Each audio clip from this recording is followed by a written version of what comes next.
এনটিভির আজকের একটি নিউজ অসম্ভব ভালো লাগছে প্রতিবেদনটি, এবং একটা মনের মতো রিপোর্ট এতদিন আমার সামনে পেয়েছি।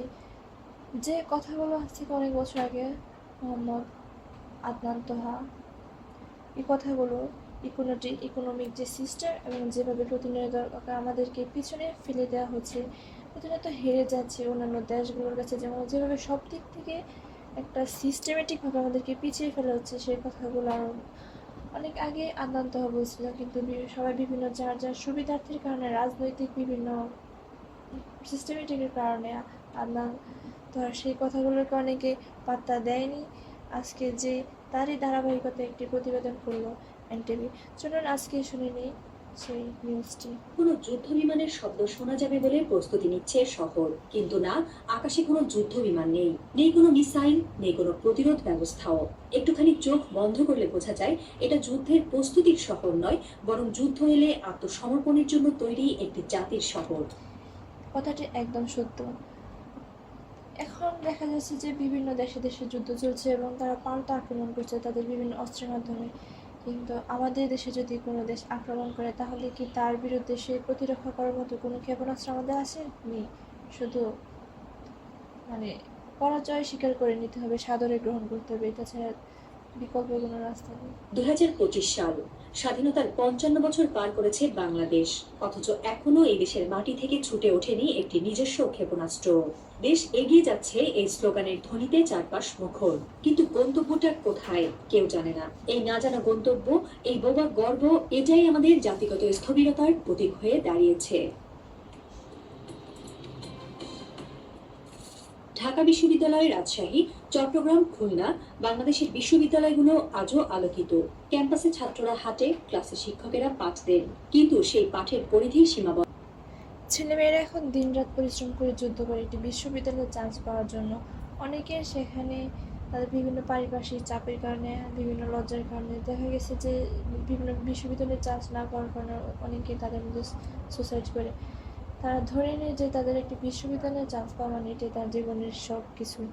কিন্তু এখন মানুষ যে কেন বিশ্ববিদ্যালয়ে চান্স পেতে হবে সে সেটা নিজেও জানে না, আশেপাশে দেখছে এজন্য সে পড়তেছে। কিন্তু এটার যে বাস্তবিক রেজাল্ট, এটা কি আসলে আছে শুধু যে একটু ভালো বিশ্ববিদ্যালয়ে চান্স পাইলো আর ভালো প্রাইভেট কোচিং করে কিছু টাকা অর্জন, এটাই তো মূল লক্ষ্য। করদাতার টাকায় বেতন পাওয়া হাজার হাজার শিক্ষক আছেন, গবেষণা কেন্দ্র আছে, তবু নেই কোনো বাস্তব উদ্ভাবন।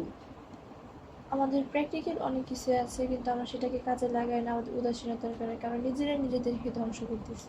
নেই সেই একজন বিজ্ঞানী যাকে আমরা বলতে পারি তিনি বানিয়েছেন আমাদের প্রথম স্যাটেলাইট, আমাদের প্রথম ক্ষেপণাস্ত্র। এই প্রশ্নটি আমাকে সবসময় ভাবাইতো যে আমাদের দেশে কোনো বিজ্ঞানী কেন নেই। ছোটোবেলা থেকে আমি আসলে নিজেও বিজ্ঞানী হওয়ার স্বপ্ন দেখতাম, কিন্তু সেরকমভাবে সাপোর্ট বা সেরকমভাবে পথঘাট দেখানো হয়নি। বিশ্ববিদ্যালয়ের গবেষণাগারগুলো হয়ে উঠেছে ইন্টার্নশিপ সার্টিফিকেট জোগাড়ের ফ্যাক্টরি।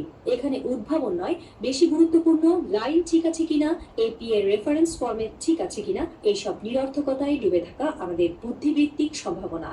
আমরা ভুলে গেছি নতুন আবিষ্কারের সাহস, ভুলে গেছি গবেষণা মানে এক ধরনের বিপ্লব যা ক্ষেপণাস্ত্রের মতোই অজেয় কিছু তৈরি করতে পারে। বাংলাদেশে বিসিএস পাশ করা একটি অলৌকিক ঘটনাই বটে। সমাজে যিনি বিসিএস ক্যাডার তিনি দেবতা, তাকে ঘিরে পাত্রীপক্ষ খুশি, আত্মীয় স্বজন গর্বিত। ফেসবুকে তার প্রোফাইল পিকচারে ঝলমল ইউনিফর্ম, তার রুমে ঢুকলে মাথা নিচু করে কথা বলতে হয়। তিনি চাইলে বিদ্যুৎ সংযোগ দিতে পারেন, আবার চাইলে সেটা আটকে দিতে পারেন। তার সিদ্ধান্ত মানেই নীতি, তার চাহনি মানেই আইন। কিন্তু এদের কেউ একজন যদি জন্মাতো ইরানে, উত্তর কোরিয়ায় বা এমনকি তুরস্কে, তাহলে তার পেছনে থাকতো ল্যাব, থাকতো গবেষণা বাজেট, আর সামনে থাকতো মহাকাশ। বুঝতে পারছেন একজাক্টলি আমরা ঠিক কিসের জন্য আমরা সব দিক থেকে পিছিয়ে? অন্য দেশ তাদের ভালো স্টুডেন্টকে কীভাবে কাজে লাগায়, আমাদের দেশ এই বিসিএস দের কেউ হয়তো ডিজাইন করতো গাইডেড মিসাইল, কেউ হয়তো কৃত্রিম বুদ্ধিমত্তায় চালিত প্রতিরক্ষা সিস্টেম। কারণ তাদের সেই মেধা আছে, তাদের সেই ক্যালকুলেশন স্কিল আছে, সেই চাপ নেওয়ার অভ্যাস আছে। কিন্তু আমরা তাদের দাঁড় করিয়েছি দালানের মেঝেতে দাঁড়িয়ে হিজরতের আবেদনে সই করার লাইনে। আমরা মেধার অপচয় করেছি একটা নিরাপদ জীবনের বিনিময়ে, এমনকি তাদের ভাবনার সুযোগও দেইনি। তারা যেন ভেবে না ফেলে দেশটা বদলানো দরকার, তাই আমরা আগে থেকেই তাদের ব্যস্ত আমি ক্ষেপণাস্ত্র বানাবো, আমি দেশের জন্য কিছু উদ্ভাবন করব, আমি যুদ্ধ আসলে দেশের জন্য লড়বো। এই নিরুৎসাহিত ভিড়ের মধ্যে হারিয়ে গেছে সেই একমাত্র মানুষ যিনি সাহসী ছিলেন। হয়তো কোথাও বসে তিনি এখনো আঁকছেন কোনো স্কেচ, বাংলাদেশি রকেটের সম্ভাব্য নকশা। কিন্তু তার আশেপাশে কেউ নেই। দেশ এগিয়ে যাচ্ছে ঠিকই, কিন্তু সে এগিয়ে যাচ্ছে শুধুই প্রমোশন তালিকার দিকে। ক্ষেপণাস্ত্র নয়, রিসার্চ নয়, হ্যাঁ টেকনোলজি নয়, এই দেশের গর্ব এখনো শুধুই একটা সাদা অফিস কাগজে সার্টিফাইড গেজেটেড অফিসার লেখায়। আমরা যে আসলে হেরে গেছি সেটা বুঝতেই পারছি না, কারণ আমাদের হার আসলে গোড়ার আঘাতে বা যুদ্ধের পরাজয়ে। আমাদের পরাজয় এসেছে একটা ফর্ম ফিল আপের লাইনে, যেখানে সবাই দাঁড়িয়ে প্রমোশনের অপেক্ষায়। এই অপেক্ষা, এই নিশ্চুপ পরাজয়, এই তো আমাদের 2025। এবং এখানেই থ্রিলারের সবচেয়ে করুণ মোচড়, যেখানে বেঁচে থাকা মানে আর কোনো আদর্শ নয়, শুধুই বেঁচে থাকা। সেই জীবনের নাম, জীবনভর একটা ডাক শুনতে চাওয়ার যুদ্ধ, স্যার।